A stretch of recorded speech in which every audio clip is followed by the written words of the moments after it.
Hello, welcome to the information session on the UBC Micro Certificate in Climate Action and Planning on the foundations, finance, and implementation. Next slide.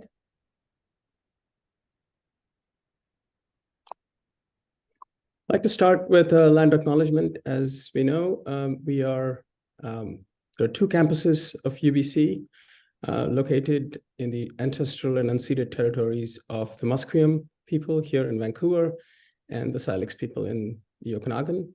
UBC's activities take place on Indigenous lands throughout British Columbia and beyond. Next slide. So today's agenda will start with instructor introductions, give you an overview of the program and the curriculum, and we've set aside a substantial amount of time for a Q&A where you can ask any questions that you may have. So let's start with the instructor introductions.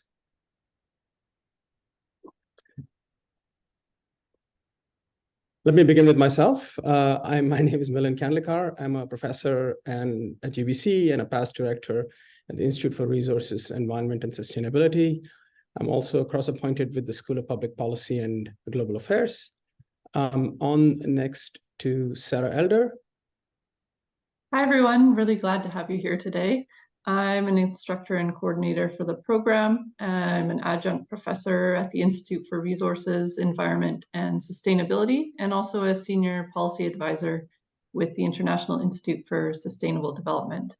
So my specialty and expertise is in interdisciplinary research and analysis designed to find local solutions to global environmental challenges. And I've worked in the past with the BC Ministry of Agriculture's Climate Action Team, as well as at the United Nations in Geneva. So I'm really excited to have you here.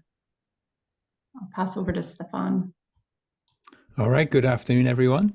My name's Stefan Story, and I hold several different roles. I'm an assistant professor at the New York Institute of Technology, where I'm also the industrial affiliations director. I also spend quite a bit of my professional life in consulting. So I am very familiar with the challenges of consulting and working with small municipalities. So that's a big component of my work. I'm also, I hold not only do I hold a PhD at UBC, but I also have a professional engineering status with EGBC. So I'm a practicing engineer as well. And my focus has been, I have a sharp focus on adaptation and resiliency right now. I'm writing a chapter for a textbook to support practitioners.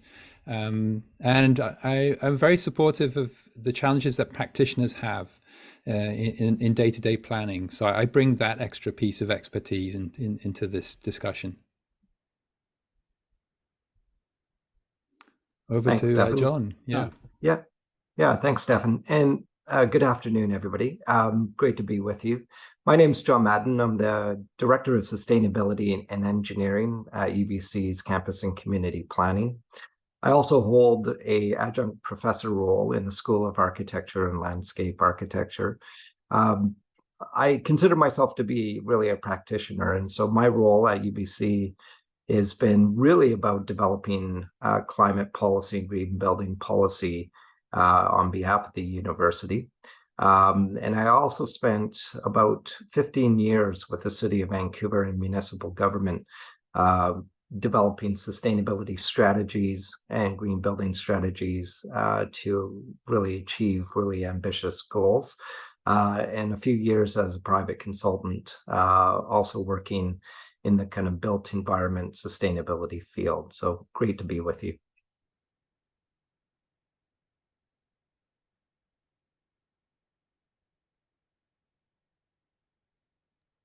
We're going to have some poll questions to answer for the participants.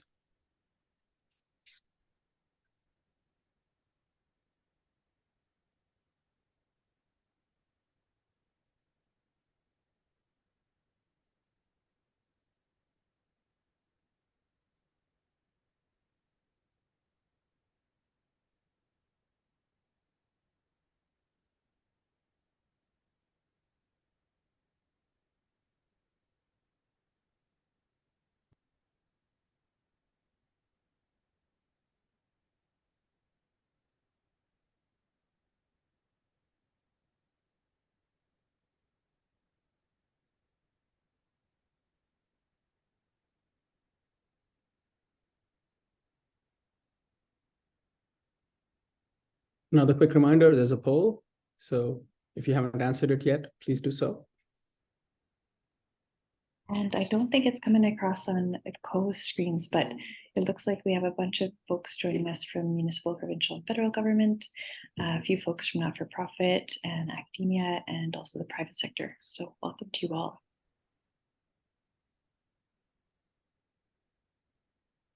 Okay, so thank you there, Kate. I'd like to start with an overview of the program. The schedule, it starts in January, the 8th of Jan, going through to the 12th of April for a total of 12 weeks.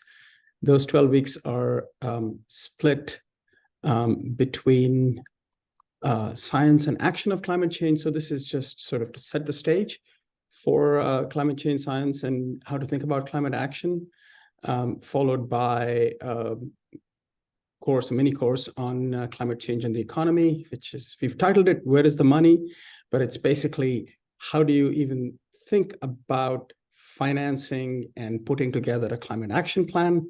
That's followed by the last mini course, which is sector-specific climate actions. And that ends in April 2024. I imagine there's a break in there somewhere between these sessions. Next slide. The fees are $1,950. There are funding opportunities, especially from the Stronger BC Future Skills Grant, which is available to most BC British Columbians and covers up to $3,500 for eligible programs. This program is eligible for that grant. There's also the other ways to get funded using the Canada Training Benefit or the BC Employer Training Grant. So different options to get the fees covered.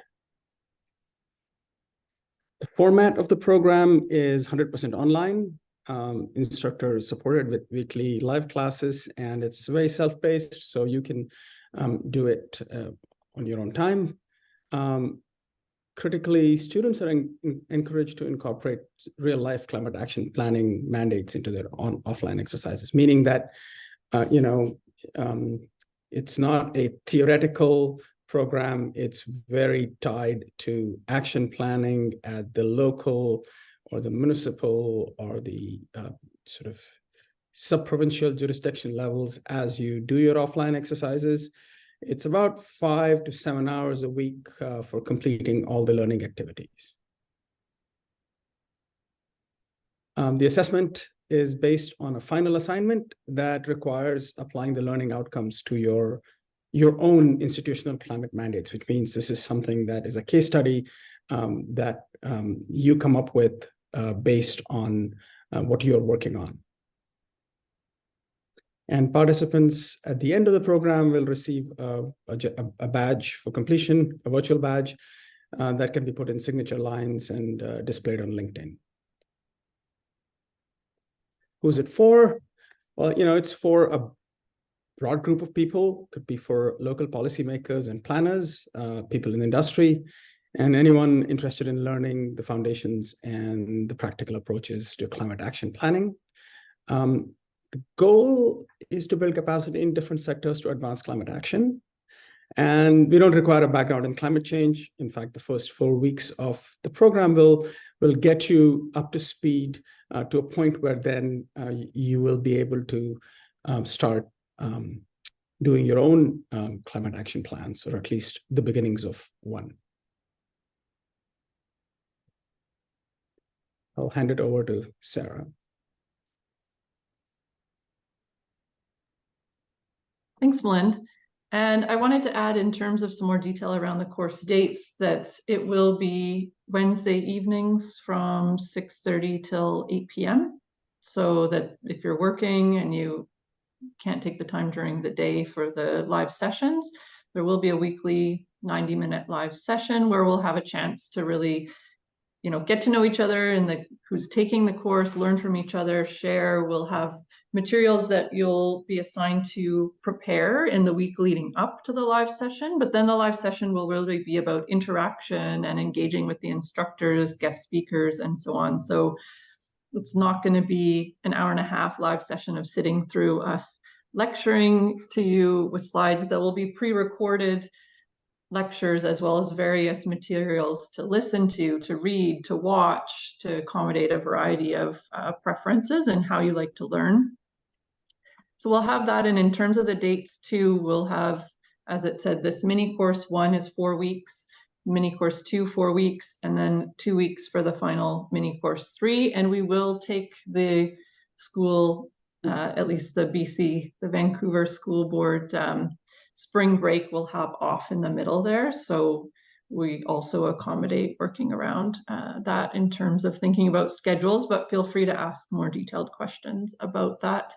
And as well, I wanted to mention in terms of assessment that we will have, you'll be assessed more on a proficiency scale. So it's more on the competencies that and the learning outcomes, where we'll be providing feedback on, you know, needs improvement, what you can work on, like detailed feedback from the instructors alongside the weekly kind of knowledge checks where you can self-assess your progress. And some of the learning outcomes that you'll come away from the program will be in mini course 1. You should come out of this course being able to explain the basics of climate science. So you're not going to need to go into all of it in depth, but we want to give you that basis so you can explain to others, explain to your institution, you know, what are the causes and what are the consequences of climate change, and what are the impacts for those in your communities and more vulnerable populations. And then have a way to, you know, an understanding of ways that we can adapt and mitigate climate change, and then be able to relate those to your own goals for your municipality, your community, your organization.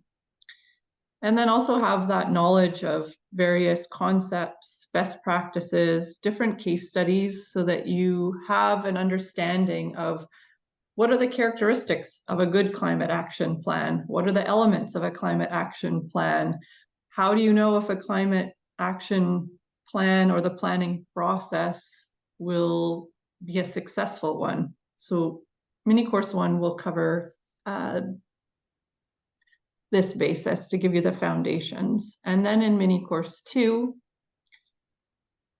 you'll get into the specifics of the more costing and financial aspects of it. So looking at different ways to convert your specific climate action targets into cost projections, becoming familiar with climate action planning and integrating infrastructure resiliency and adaptation considerations, and thinking about a financial plan. We'll talk about ways you can integrate various stakeholder and rights holders' input to ensure that there's an equity lens to your climate action planning, and thinking about both financial viability, but then also how do you get benefits for everyone involved. And then you'll also have an opportunity to explore financial tools, methodologies, different practices for cost-effective as well as sustainable implementation of climate action planning initiatives.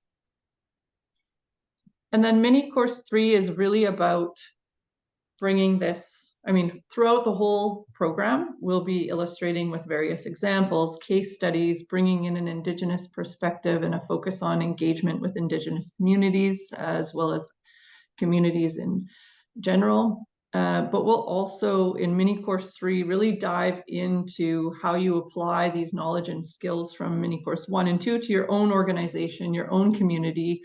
And specifically, John will be speaking after me, talking about how we'll ground this in the case of UBC's climate action planning and the experience that John has gained there. But more specifically, you'll have the opportunity to learn the steps in developing a climate action plan, assess the barriers and challenges to addressing climate action, think about developing a business case to support your projects, and understand about designing these engagement strategies and processes that get the buy-in and enable the strong support for your plan to be approved and to be able to move forward to implementation. And throughout this, we'll have a series of, as I said, weekly kind of knowledge checks that you can self-assess as you go on the material, but the assignments will also be designed to kind of build on each other throughout the program, so that you will have you'll come out of the program with a bit of a sketch of elements that feed into a climate action plan. The idea is to make this as useful for you as possible so that you can kind of come out of this with the foundations to move that forward. So happy to answer any questions at the end, and we'll pass over to John so that he can elaborate some more on the case of UBC. Great, thanks, Sarah. I think through the delivery of the mini modules, as Sarah described, we're really planning to ground the concepts using real case studies and examples and drawing some of the lessons learned from UBC. We'll draw on UBC's Climate Action Plan as an illustrative case study to demonstrate how to implement climate action strategies. It's not so much the why, but really the emphasis on the how. And why use UBC as a case study? UBC is like a small city. It has attributes similar to a small city with a daytime population cresting over 90,000 people. It has a diversity of land uses with a mix of housing, commercial services, institutional, light industrial uses, a real range of building typologies and ages that resemble small communities across BC and beyond. And UBC has this responsibility for delivering infrastructure services such as water, sewer, energy, and a responsibility to be really the keystone around sustainability and climate action. UBC kind of uses its campus as a living laboratory that enables it to deploy innovative climate solutions and approaches, which become really the platforms for research, monitoring to help evaluate the efficacy of plans and policies, but most importantly, how those can be scaled and transferred to other local jurisdictions. And there's lots of lessons that we want to kind of draw from those examples. We'll describe the steps in developing a climate action plan. What are the key steps in scoping? What is the plan for the plan, or what we call N-1 planning? What is the problem that we are trying to solve? Who are the champions to engage? Who are the decision makers? Identifying the agents of change and the implementers. We'll also outline the importance of baselining where your organization or your institution, depending on where you're coming from, where are the emissions being generated? And this enables you to understand where the strategic focus and level of effort should be made. We'll also go through and understand the barriers and challenges to addressing climate change.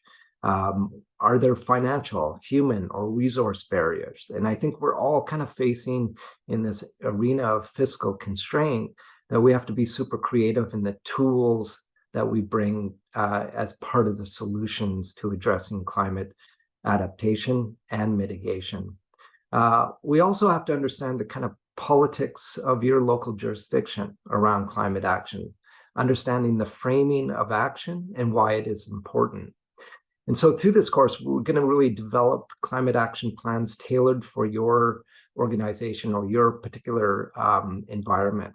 You may be at the start of a journey of creating your own climate action plan at the very beginning, or you may be well underway of your climate action plan and need to really respond to some of the emerging challenges and realities of today, whether that's around climate justice issues, adaptation issues, financial constraints. So the course will really delve in how to address emission reductions on both the mitigation side and integrate strategies to address adaptation that increases your organization's resiliency in the face of more intense and frequent climate events. As Sarah also mentioned, we'll delve into developing business cases using real case studies around major infrastructure projects or even strategies that you may be contemplating as part of your organization's climate action plan. We need to really understand and convey the importance of support tools to implement the climate action plans. It's more than just climate action plans, right? It's the implementation that is critical to achieving the positive impacts that you want to achieve. So we'll, through that business case development, learn how to map out options to help achieve the goals and targets. We'll help you develop and apply multi-account criteria analysis to refine those options. Those might include financial, technological, regulatory, or jurisdictional barriers. And learning how to apply a climate justice, equity, diversity, and inclusion lens or ingenuity lens into the decision-making process. Again, using real case study examples of applying those. You'll learn how to develop a business case analysis and the steps in developing a business case for major capital projects, and understand the inputs that go into developing those business cases. Capital costs, financial costs, life cycle costs, net present value, contingency costs, understanding the risks and benefits and other factors, the cost of doing nothing, the benefits associated with reputation and brand, establishing resiliency through diversity. And then, of course, addressing the grant funding and leveraging opportunities. And that might be through senior government partnerships, industry partnerships, utility incentives, etc. So we'll kind of explore those leveraging opportunities. And we'll also explore the financial tools to support those investments in the face of fiscal constraint. So tools such as internal and carbon pricing and the impact on a business case. Explore ideas around alternative funding sources, green bonds, and other financial instruments. And then, of course, bringing it all together to preparing that business case. So that's a flavor of some of the topic areas that we'll kind of dive into, and we'll kind of thread all of those through each of the mini modules. And so for more detail, I'll pass it over to Stefan to take you through some of those descriptions. Stefan. All right, thanks, John. And so, John, that's really good coverage, and it's a delight to to support your previous comments on the business side. So one of the challenges that we all experience as practitioners is developing a business case which is tenable within your organization. And this can be very challenging when you're working with an organization that has various internal priorities, where there's limited budgets, where there's a lot of demand on individual projects that are ongoing. And in terms of developing a business case, it's one of the first steps is to identify what kind of financial metrics your institution is working with. There's a variety of different ways to evaluate and compare projects, and we'll be looking at those in some detail, again, building with case studies to look to see how intricate decisions are made. These are so understanding the business case and being able to develop it in a way that makes sense to multiple stakeholders is a major part of Module 2. There are a tremendous number of funding opportunities that are now in the pipeline. So there's funding opportunities from the BC government and from the federal government. It's almost bewildering, actually, to navigate all of these different opportunities. So we'll have a chance to look at what funding opportunities would work well for you and your organization, then to see how your project can be aligned to the funding requirements. So anyway, there's a lot in there to get into, and I'm absolutely delighted to be supporting Module 2, and we'll be able to get into lots of questions with regard to the challenges that you're having. And so part of Module 2 will be listening carefully to your challenges and working with you to see how we can help you move forward.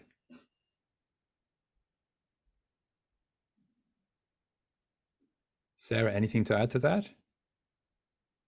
No, I think really we can open it up to those who are here with us, and please feel free to raise your hand or ask a question in the chat.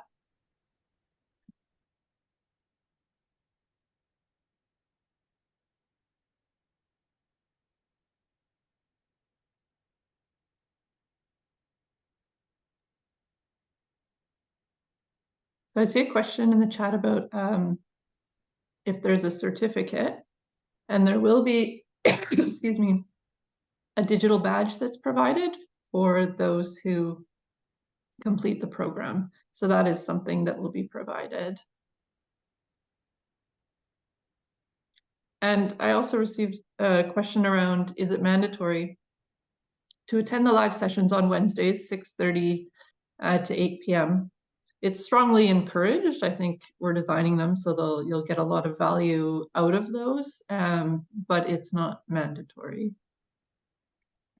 There's another question about, will this course be offered at another time? Well, this is the first time we're offering it, and we might offer it another time, but at this point, this is the only session that we're planning. Certainly, depending on the success and so on, I can see this program rolling out, but we can't give you a date at this point.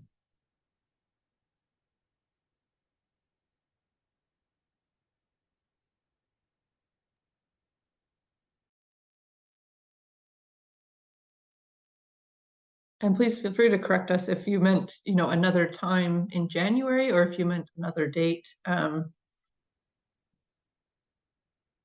Everyone, welcome to send your questions in to us.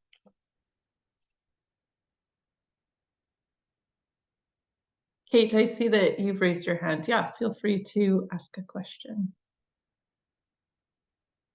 Hi, sorry, yeah, let me just lower the hand before I forget. Yeah, just to clarify that, I know that, or at least for me, I'm already participating in another, what's the word, micro-certificate program through Royal Roads. So just trying to figure out how I can balance a different certificate program. So my question was more, will you be offering it later in 2024 Okay. or 2025? But it seems like it's like a reasonable course load, just in case others are also using the Stronger BC grant to do another course program, but this one sounds really great, so I'm hoping that I can work it into my schedule anyhow. Great, thanks for that. And on the course load, I also wanted to mention our estimate where we mentioned the 5 to 7 hours is including the live session attendance. So that's not another 1.5 hours on top of it. So just to clarify that.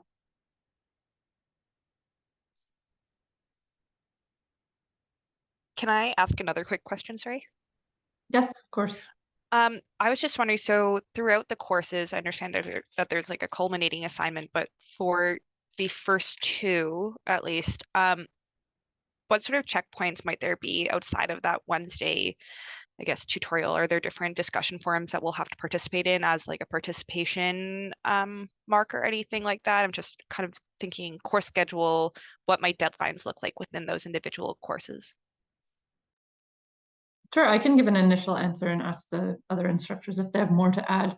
But the idea will be, it'll be a series of smaller assignments that build on each other. So there'll be those checkpoints where there'll be several assignments throughout the entire program. So it will be, those kind of, so it's not just all at the end where you suddenly have a large assignment due. It'll be that it builds throughout to a final piece at the end. So it should be evenly spaced throughout the program. And there will be also a weekly kind of quiz that you can do based on your prep material for the week to kind of check your own knowledge that will then point you to where, if you didn't get something, where you can look for that information. And there will also be the discussions available. So opportunities to engage with the instructors and your peers online. So it's not only limited to the weekly live sessions. I also wanted to address a question that came in, excuse me, about the BC Future Skills Grant that someone mentioned that it's only for courses starting up until the end of December 2023. And so far this is the case, but we expect there's a chance it'll be extended into 2024.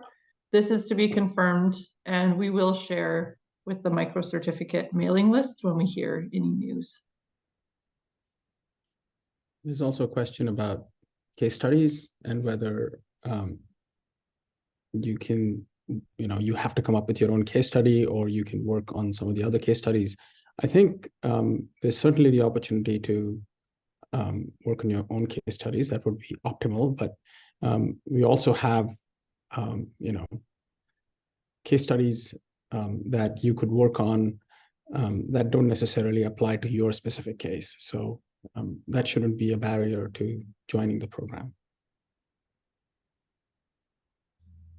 And just to add to that, one of the outcomes of the assignments and the case studies is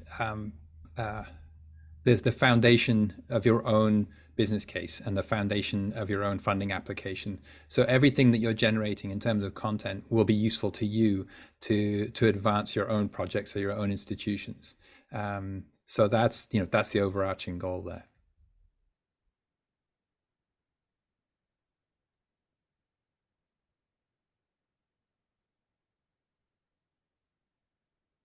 Other questions? There's a question for a deadline for applying. And I imagine that is as close to the start of the program as possible. I mean, I don't know exactly, but yeah.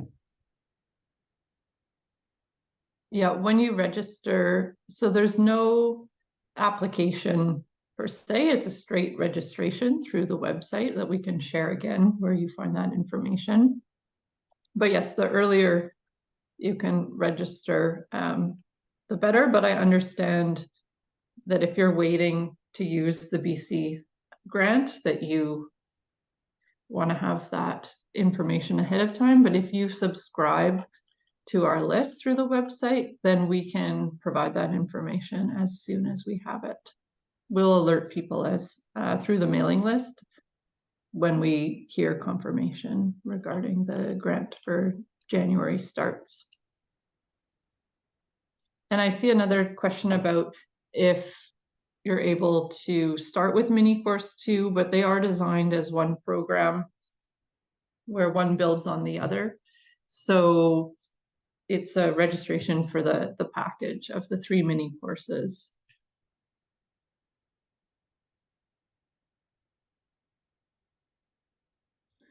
While we wait for questions, just one more comment here. So there's a tremendous amount of information resources out there available to support your work. One of the challenges is actually figuring out which are the right resources. We're swimming now in various adaptation protocols, resiliency guidelines. There's a wealth of information out there. One of the things we'll be doing in the course is helping you navigate a pathway to find the most relevant sources that will help you. So that's a big part of it. Throughout the course, we have a focus on open access resources. So almost all of the resources that you'll be working with are open access. There's no paywalls, which is very, very important within your own organization. If you're sharing resources at all points, we'll be sharing open access resources that you can also share freely within your own organization.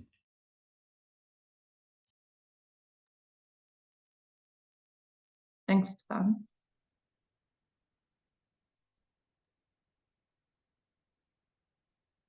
We're here for you if you have any other questions about the content, assessment, anything else.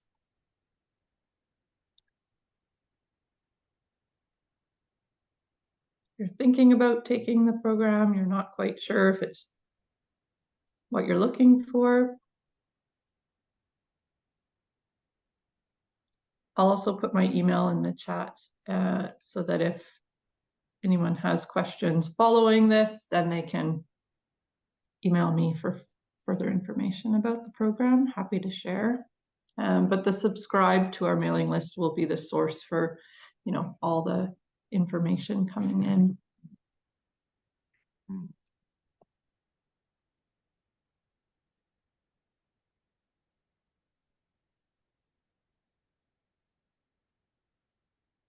I know there was a question about the latest registration date. I'll confirm with the team that takes care of the registrations, and that's something that as soon as I know, I will let you know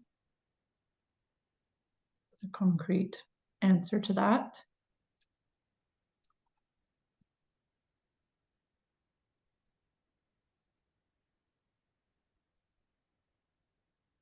Also very happy to hear from many of you if there are specific pain points in your organization that you're looking to address, if there's specific aspects of climate action planning that you're dealing with in your organization that you would like support on. This is also your chance to provide us with some insight into that as well in the lead up to January. So we also welcome comments from you.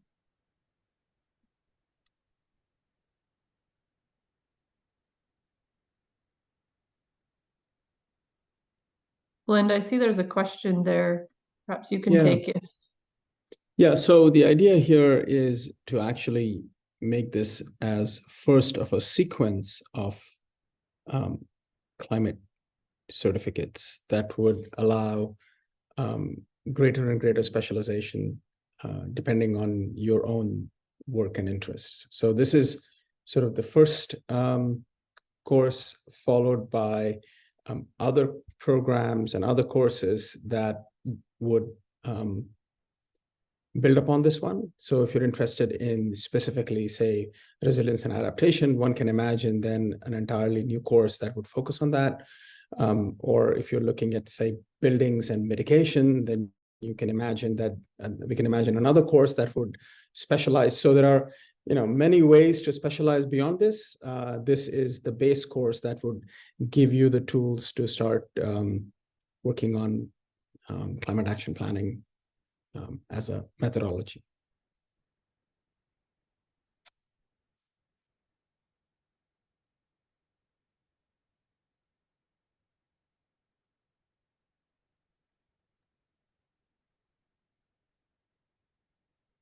We'll give a few more minutes in case anyone else has a question that they're thinking of. Feel free to raise your hand or put into the chat.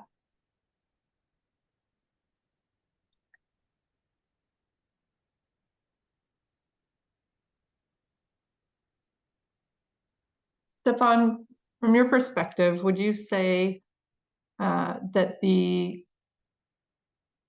program is geared towards a mechanical engineer? I'd say it's geared towards any practitioner across a whole variety of fields. You could be coming in from planning, architecture, engineering. It's the skill set required for climate action planning is broad. So we welcome a variety of skill sets, and also part of the solution is working well in teams where you have a multidisciplinary environment. So yes, it's very handy to have an engineer, an architect in the team, perhaps someone who's familiar with economics. That's very useful. But it's really getting the right people around the table, which is the keys to moving forward. And of course, John can speak extensively to this. He's really led the way at UBC with this exact piece here about bringing the right people into the loop to move forward. Yeah, it's a really important question. I think in this environment today, no matter what your role is within an organization, no matter whether or not you have climate action in your title or sustainability in your title, the idea that climate action needs to be kind of nested in every competency across an organization. And so it's really kind of developing those skills around building a constituency of support around climate action. If it's as small as you're responsible for fleets in your organization, or I saw somebody that is involved in agriculture. It's really kind of giving you the tools to assess the strategic importance and processes that underlie impactful climate action. And I think one of the things around what will kind of daylight is one of those process definitions, whether that's engagement processes to kind of build that constituency of support, understanding the kind of political or social or institutional financial barriers that might exist within your organization to advance climate action, to understand the mechanisms that drive change. And that could be policy, it could be process, it could be business processes within your organization. It could be as simple as embedding it within work programming. So that's what we're trying to also kind of solicit from these case studies, is what are the mechanisms that drive and advance climate action through your organization. And I think one of the things that we're also realizing in some of the best climate action implementation strategies is taking a distributed model of ownership. So what does that mean in terms of your organization around accountability and processes and roles, responsibilities to advance climate action, and being able to kind of tailor those strategies specific to your organization, or if you're not even in an organization yet, it's kind of giving you that series of competencies to really scope out what needs to be done once you get into your professional careers.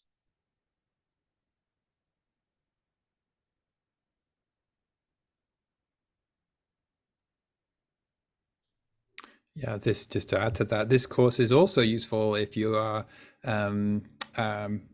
if you're thinking about a career change, or you're thinking, or you just want to learn a bit more about climate action planning. You will get up to speed with the most important tools that you need to understand and how to use them. So if you're thinking about, say, changing organizations, or you're thinking about changing a role within an organization, this course will be very helpful to you. You'll get to learn also the language of CAP. So, if you are mobile in your organization, you'll learn from us what the kind of the key ways to enter the profession, and the ways to talk to different disciplines. So I have an engineering background, and the engineers approach things in a particular way. But a good climate action planner will understand how to talk to everyone in the room. Okay, so if you're talking to someone in planning, you'll have to have maybe a different approach than talking to someone in engineering. So that's a sort of a nice soft skill that you'll be able to develop here.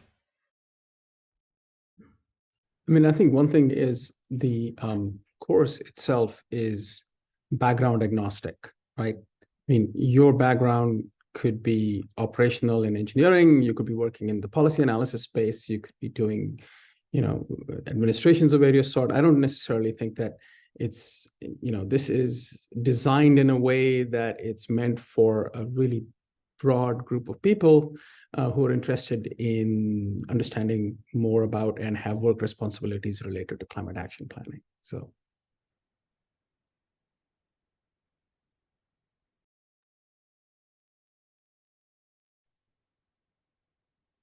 Thanks, Milind. And John, we also had for both of you, we had a question about, how this differs from other micro-credential programs offered by UBC in this area. So if someone's looking to figure out, what relates more to forest management, environmental buildings, etc., could you speak a bit to the niche that this program fills?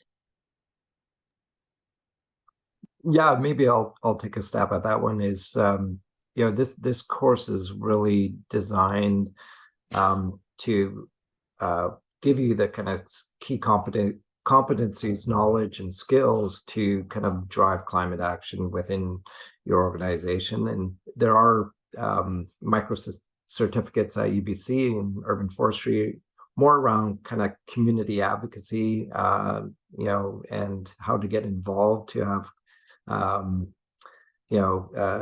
and understand the role that you can play within your community. I would say this is more kind of focused from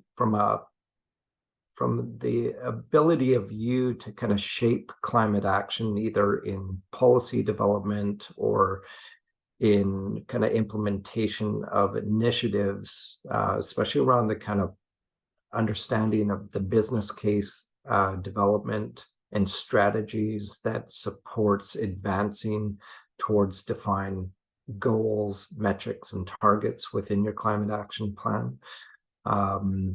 And again, as I mentioned before, the importance around process of developing a climate action plan, both on the engagement of different stakeholder groups within your communities of practice, but also those that are responsible for the implementation of the climate action plan.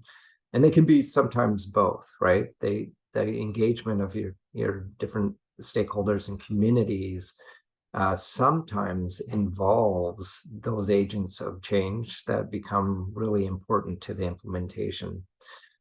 So that the strategy of process design, both in the engagement of a multitude of different stakeholders, the roles and responsibilities that they hold, and also the responsibilities that stakeholders have as decision makers, and especially around Scope 3 emissions, whether that's food systems, transportation, commuting, business air travel, materials, consumables. We all have a role to play. So we'll talk about the kind of engagement process that really empowers people with the understanding of the impacts that their individual decision making has in achieving your climate action goals.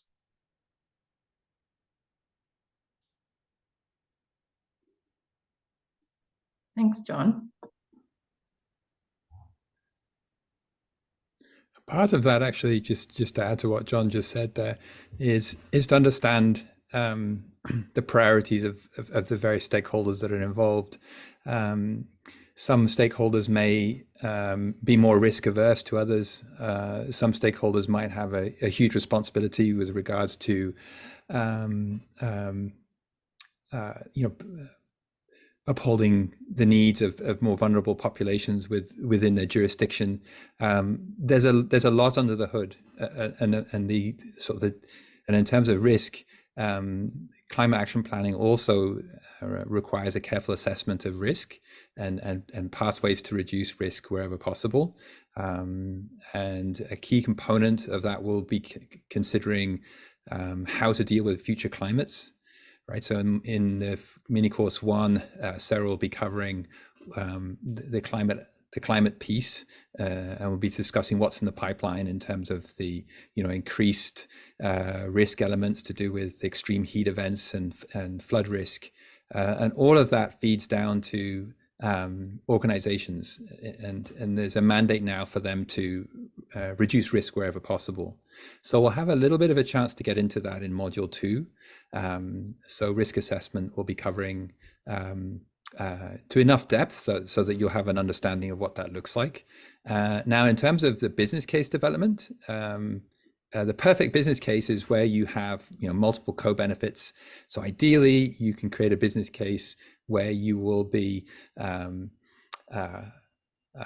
finding cost-effective ways to reduce carbon emissions, also to find cost-effective ways to simultaneously improve the resiliency of infrastructure, right? And a great example of that would be improvements to buildings. It might be the installation of heat pumps, which would potentially decarbonize your infrastructure, but would also provide better resiliency strategies, because you might be able to provide better cooling services during an extreme heat wave.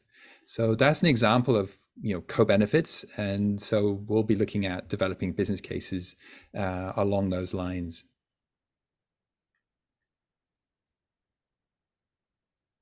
Thanks. I see we had another question about if this course is providing a broad approach to climate action, what's the next course to get more in depth?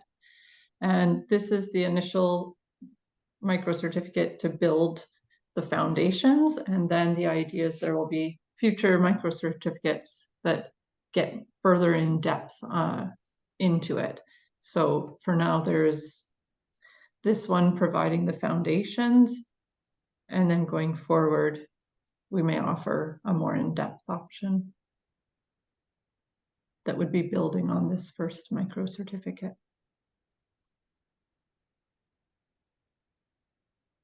We have 5 more minutes for any questions that people may have. So if you have any last questions, please feel free to throw them in the chat or raise your hand and ask them.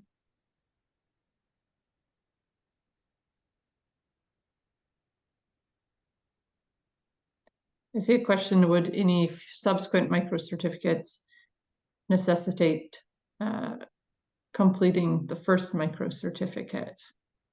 Melinda, did you want to answer that? Yeah, the answer is yes, because here's where we are actually building the foundations of both the substance of what goes inside a climate action plan, but also most importantly, the process by which you negotiate within your organizations with stakeholder groups, have conversations, etc.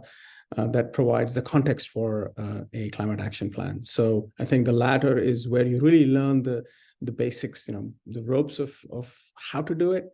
And then, the other micro certificates would then either be sectoral or focus, say, on adaptation and resilience, or on mitigation, where you can go more in depth into the substance as well as the situational context.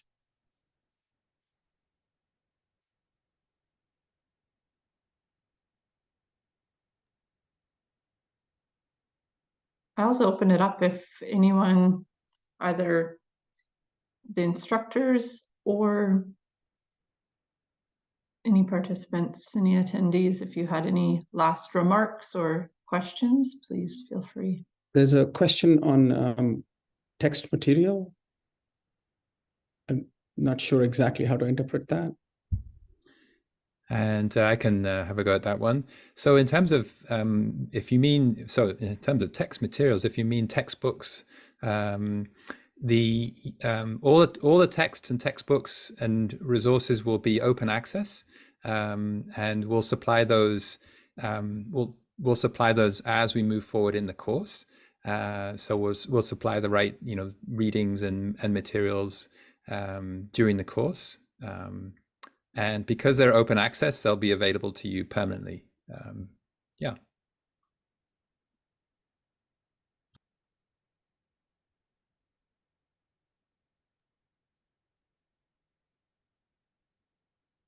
And yes, I saw that someone joined late, and we are recording this session, and so we will upload that and provide a link. So just make sure to go to the website and subscribe, and the mailing list will be able to provide updates there.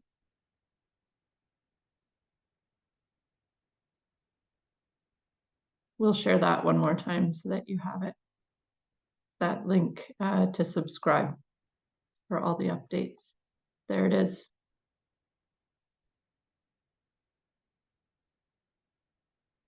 So it's been really great having you all here. Really excited to see all the interest and have all the questions. Please feel free to reach out if you have any further questions. We're happy to answer. You can subscribe to the list, but you can also reach out. I'll put my email one more time in the chat so that everyone has it, and you're more than welcome to contact me, and I can make sure that we get you the answers that you need to any questions that you have. But otherwise, we're really hoping to see all of you, many of you, in January. And thank you so much for being here. Thank you, everyone. Hope everyone has a great day. Bye-bye. Nice to meet you all. Yeah, goodbye until soon.